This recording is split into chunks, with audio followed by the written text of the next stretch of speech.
उधर आपको बता दें कि कांग्रेस सांसद जयप्रकाश और साथ ही वरुण मुलाना ने जनता टीवी से खास बातचीत की और इस दौरान उन्होंने वीबीजी रामजी बिल पास होने पर अपनी प्रतिक्रिया दी। सुनिए क्या कुछ कहा। हमारे साथ में सांसद जयप्रकाश जी बात करने के लिए मौजूद है। लोकसभा में वीबीजी रामजी बिल पेश हुआ और उसके बाद में जो है पार भी करा लिया गया है। सर कैसे देख रहे हैं इस पूरे बिल को? आप लोगों की तरफ से कुछ सवाल भी उठाए गए थे तो आपने तो सर बात भी रखी थी कांग्रेस की तरफ से। देखिए, आज का दिन भारतवर्ष के इतिहास में एक काला दिवस के रूप में मनाया जाएगा कि किस तरीके से महात्मा जी के नाम को खत्म करने का प्रयास किया गया और किस तरीके से इस देश के मजदूर के साथ जुल्म और ज्यादती की गई। यानी कि ग्रामीण अंचल में बसने वाले गरीब, दलित और शोषित और पीड़ित और अल्पसंख्यक महिलाएं जो अपने रोजी रोटी नरेगा के नाम से कमाती थे, जो यूपीए गवर्नमेंट ने मनरेगा के नाम से लागू किया था, उसको आज मिटाने का प्रयास किया गया। यानी कि जो बातें मैंने केंद्र सरकार के सामने मंत्री जी के सामने रखी थी शिवराज सिंह चौहान के, उसका तो एक बात का जवाब भी दिया। उनका प्रश्न तो पूछिए, उनका जो जवाब आया है उनसे एक प्रश्न पूछिए कि जो विपक्ष ने आपके ऊपर जो बातें रखी थी, बे धारा ये इनमें ये कमियां हैं जो हम चाहते थे बे स्टैंडिंग कमेटी में चला जाए, किसी एक का भी जवाब दिया हो जो बता दो। एक का भी जब जवाब ही नहीं दिया तो फिर क्या करेंगे? तो इसलिए देखो, ये नरेगा को खत्म करना चाहते हैं, महात्मा गांधी जी का नाम मिटाना चाहते हैं। साइन के मन में सोच क्या है वो ये बताएंगे। लेकिन अच्छा नहीं किया जी। लेकिन सरकार की तरफ से कहा जा रहा है कि जो अभी समय सीमा थी रोजगार की उसको बढ़ाया गया है, ग्रामीण विकास भी हो, ये भी जो है देखा जा रहा है। नहीं, समय सीमा नहीं बढ़ाई गई। जो समय सीमा की बात थी, स्टैंडिंग कमेटी की जो रिकमेंडेशन है, स्टैंडिंग कमेटी ने की है, उसकी रिकमेंडेशन 150 दिन थी, इन्होंने तो 126-25 दिन ही की है, इन्होंने तो कम की है। और कांग्रेस चाहती थी 266 दिन। वेजेज नहीं बढ़ाई गई और 60-40 की रेशो करके जो स्टेट वित्त का बोझ है, यानी आर्थिक तौर से कमजोर है जैसे हरियाणा, तो वहां तो काम ही नहीं मिलेगा मजदूरों को, क्योंकि 40% तो सरकार के पास पैसा नहीं। हरियाणा के अंदर 8 लाख लोग पंजीकृत हैं, पिछले साल केवल 2100 लोगों को काम दिया। फिर मैंने एक प्रश्न किया था, भाई आपने देश में कितना, क्योंकि नरेगा का कानून है यदि आप पंजीकृत व्यक्ति को साल में 100 दिन का काम नहीं देते तो फिर घर बैठे 100 दिन के तनख्वाह देनी पड़ेगी, बेरोजगारी भत्ता। एक नया पैसे का वो जवाब नहीं दिया। हमने इनके सामने कहा था सोशल ऑडिट की बात, ये कहते भ्रष्टाचार है, सोशल ऑडिट कैसे कराओगे? वो नियम सारा बदल दिया। यानी कि केंद्र अपने हाथ में सारी शक्ति लेकर के स्टेटों को कमजोर करने के लिए अपनी मनचाही स्टेटों में पैसा दे देंगे, बाकी नहीं देंगे। तो इस तरह की बेईमानी थी बिल में, इनकी मनसा ठीक नहीं थी, इसलिए हमने इसका विरोध किया। शिवराज सिंह चौहान का आपने नाम लिया, उन्होंने कांग्रेस के रवैये को लेकर भी सवाल उठाया। वो कह रहे हैं कि वेल में जिस तरीके का प्रदर्शन हुआ, कागज फाड़े गए, लोकतंत्र को कलंकित करने का काम किया। वो तो झूठ बोलते हैं यार सारा दिन शिवराज सिंह चौहान। आज शिवराज सिंह चौहान का भाषण तो पूछ लो, देख लो, देखा क्या आपने? इतनी झूठ बोली। अब ये नरेगा का कानून है, ग्रामीण अंचल में बसने वाले मजदूरों का है ना। इस पैसे से हम कंप्यूटर ले आएंगे, इलेक्ट्रॉनिक सिस्टम बनाएंगे, सौर ऊर्जा लगाएंगे, आंगनबाड़ी बनाएंगे, हर घर जल नल की योजना बनाएंगे। उनका इससे पैसे से क्या मतलब? ग्रामीण विकास में जो रूरल डेवलपमेंट फंड है देश के, तो टोटल सैनिटेशन प्रोग्राम का नाम बदल दिया। इंदिरा आवास योजना, इंदिरा आवास योजना के तहत 4 लाख लोग घर बनाए पूरे देश में। अरे शिवराज सिंह जी, जो आपने इंदिरा आवास योजना का नाम प्रधानमंत्री आवास योजना रख दिया, तो ऑलरेडी ये योजना सारी कांग्रेस की देन है।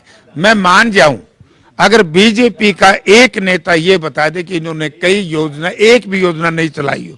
ये टोटल आरटीआई कांग्रेस का, आधार कार्ड कांग्रेस का, जीएसटी कांग्रेस की, इंदिरा आवास योजना कांग्रेस की, आपका टोटल सैनिटेशन प्रोग्राम, स्वच्छ भारत का नारा कांग्रेस का, योजना कांग्रेस यूपीए के टाइम में, यानी कि टोटल योजनाएं कांग्रेस की है। इन्होंने तो नाम बदलने पे जोर दिया है। नेहरू जी का नाम हटा दिया, इंदिरा जी का नाम हटा दिया, राजीव जी का नाम हटाने का प्रयास किया, इस काम पे लग रहे।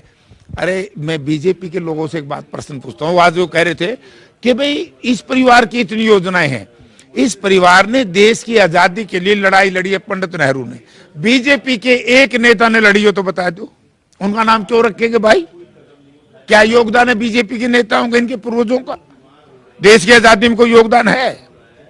देश को एक रखने के लिए इंदिरा जी ने अपने प्राण न्यौछावर किए, इनका इसका किसी ने कुछ किया है क्या?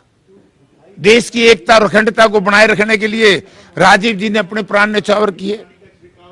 कांग्रेस पार्टी का एक बलिदानी का इतिहास है। इन लोगों का जो इतिहास है जनता जानती है क्या थे, इनका क्या काम था, आजादी के लड़ाई में क्या करते थे इनके पूर्वज, लोग जानते हैं।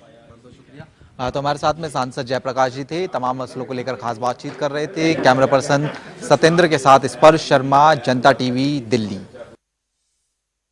हमारे साथ में सांसद वरुण मुलाना जी बात करने के लिए मौजूद हैं। आज अगर बात करते हैं संसद में जो वीबीजी राम जी बिल है वो सर पेश करके पास भी कर दिया गया है लोकसभा में।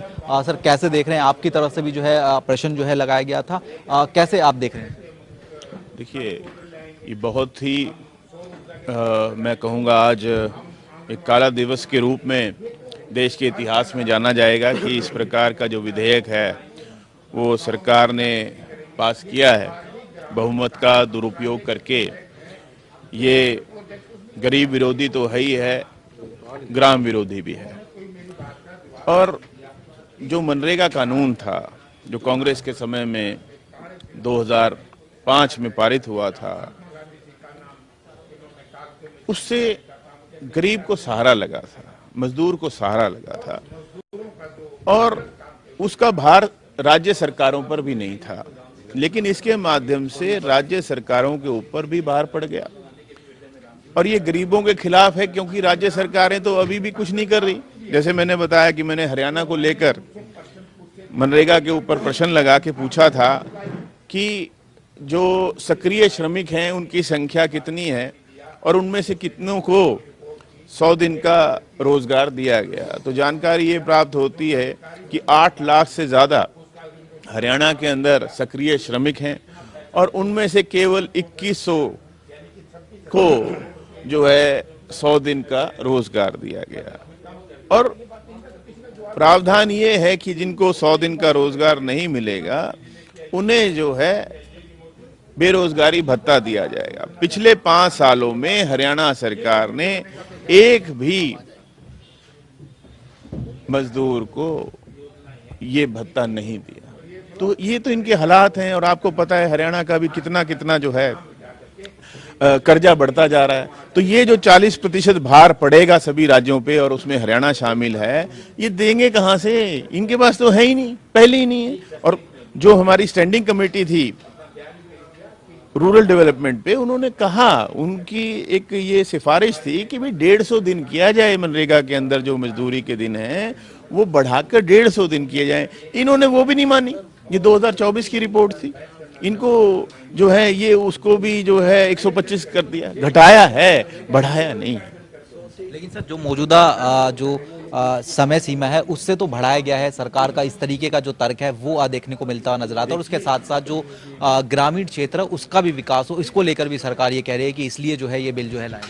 देखिए, नाम बदल दिया, महात्मा गांधी जी की सोच थी ग्राम स्वराज हैं, ये उसके भी खिलाफ हैं, महात्मा गांधी जी के भी खिलाफ हैं, ग्राम स्वराज के भी खिलाफ हैं।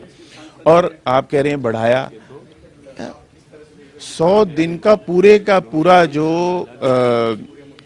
देते थे भत्ता, वो पूरे का पूरा केंद्र सरकार देती थी। अब वो सिर्फ 60% हिस्सा देंगे, तो वो बढ़ा के घटाया है, ठीक है ना। और अब आप बताइए, अगर राज्य सरकारों से तो पूछा भी नहीं कि भाई क्या आप ये सारा खर्च करने के लिए तैयार हैं कि नहीं, उनके ऊपर थोपा जा रहा है। अब मान लीजिए कोई राज्य सरकार पैसे दे ही नहीं पाएगी, उनके पास तो 100 दिन के पैसे भी नहीं होंगे, क्योंकि उस 100 दिन का भी 40% अब राज्य सरकार को देना था, जो उसका कि 1 रुपया भी वो नहीं देते थे, ठीक है। अब 40% वो देना है, तो उन पे तो 100 दिन का नहीं हो पाएगा, 125 दिन तो भूल ही जाइए आप। और ये आप देखेंगे कि इसका बहुत बड़ा नुकसान देश के गरीब को होने जा रहा है। सर, आज जिस तरीके से वेल में कांग्रेस या फिर कहें कि विपक्षी पार्टियों का जो रवैया रहा, कागज जो है फाड़े गए थे, या इसके अलावा जो प्रदर्शन भी देखने को मिलते नजर आया, लोकतंत्र को कलंकित जो है किया है। देखिए भाई, आप विपक्ष की बात ही नहीं सुनेंगे। अगर बिल ऐसे ही पास होने हैं तो फिर विपक्ष की आवश्यकता क्या है? भाई, लोकतंत्र में विपक्ष की एक बहुत महत्वपूर्ण भूमिका होती है। हम सरकार को आईना दिखाते हैं कि भाई ये कमियां, इसको दूर करो।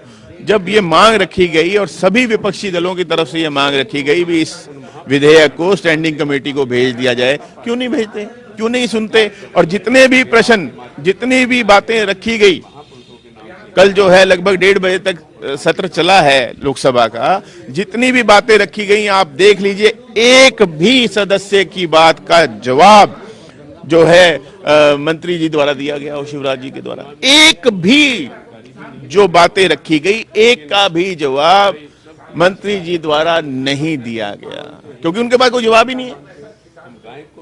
इसके इधर सर एक अंतिम प्रश्न, आप लोग जो है पोल्यूशन को लेकर भी डिबेट जो है चाहते थे, आप लोगों की तरफ से जो प्रोटेस्ट है वो भी जो है किया गया था, लेकिन डिबेट नहीं हो पाई। सर, क्या कहना चाहिए? देखिए, शुरू से ये मांग रखी गई थी कि भाई इसके ऊपर चर्चा होनी चाहिए, क्योंकि चाहे वो दिल्ली है, चाहे वो एनसीआर है और चाहे वो हमारा प्रदेश हरियाणा है, किसी भी शहर के अंदर देख लीजिए वायु गुणवत्ता घटती जा रही है हर जगह। हमने तो दिशा की बैठकों में भी ये मांग उठाई, या तो जो है खराब पड़े थे हमारे जो मॉनिटर्स हैं, हर जिले में मुश्किल से एक मॉनिटर है, वो भी कभी काम करता है कभी नहीं काम करता, और उस एक मॉनिटर के बाद भी क्या होता है, डिस्प्ले नहीं है। अरे भाई, जब तक जानकारी नहीं होगी तब तक सुधार कैसे होगा? डिस्प्ले होने चाहिए, और जिले के अंदर केवल एक मॉनिटर क्यों है भाई? और ज्यादा भी होने चाहिए, लगाओ। और आपने देखा, मैं बता रहा हूं आपको, क्योंकि जिले में एक ही है तो जिले का ही कह सकते हैं हम, हर जगह की वायु गुणवत्ता घटी है और उसके सुधार के लिए कोई भी कार्यक्रम नहीं चलाया जा रहा है। तो इसलिए बहुत आवश्यक है कि इस पर चर्चा होनी चाहिए थी, लेकिन कहीं ना कहीं सरकार पीछे हटती दिखी। आज आखिरी दिन सिर्फ मेंशन किया गया, लेकिन पूरे दिन के लिए सरकार के द्वारा जो है हाउस एडजर्न कर दिया गया और चर्चा नहीं हो पाई। तो हमारे साथ में सांसद वरुण मुलाना जी थे, जनता टीवी से तमाम मसलों को लेकर खास बातचीत कर रहे थे। कैमरा पर्सन सत्येंद्र कुमार के साथ स्पर्श शर्मा, जनता टीवी, दिल्ली।